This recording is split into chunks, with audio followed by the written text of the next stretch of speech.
Let's take a look at the cost management capabilities in the PPM Work Engine application. Once again, you can add the cost management capability to any list in SharePoint.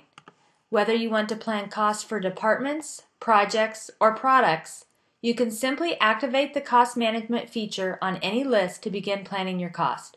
Let's use Work Engine's Rolled Up Project Center list to demonstrate how you can easily manage, view, and report on cost information using the PPM application. Here we can see a rolled up list of projects within the current SharePoint environment.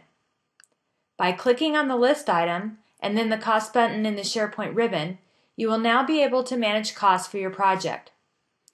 Notice the tabs across the top: Budget, Resource Plans, Actuals, and Benefits. These are called cost types. With Work Engine, you can have as many cost types as you would like that are relevant to your business. Some other examples of cost types may include revenue, forecasts, baseline, etc. The items you see on the left side of the grid are called cost categories. Cost categories can be broken down into different buckets.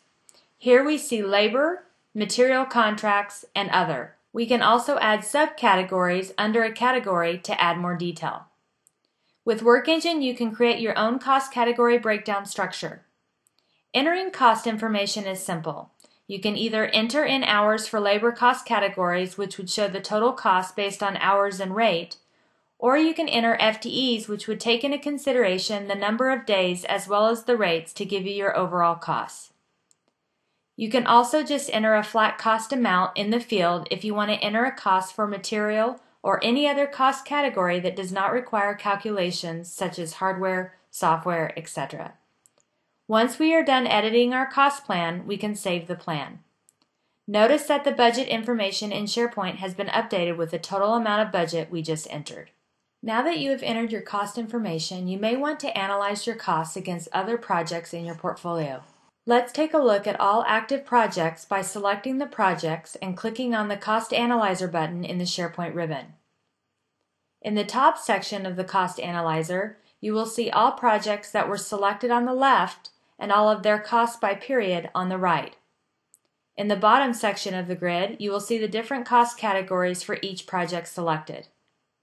Now you can see all project costs together, or you can select projects one by one and see the cost information for each project individually. We can also compare cost types to each other, for example, budget versus forecast. Let's compare the project budget cost type versus the actuals cost type. Now you can see a heat map of all overexpended periods by cost category and by project.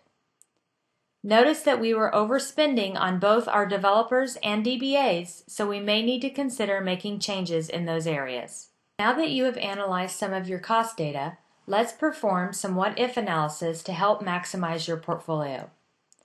After you select the projects you want to model, you will need to select the type of model you want to use. Let's take a look at the approved budget model. As you can see, the top section shows all of the projects that were selected, as well as a Gantt chart showing the start and finish dates of each project.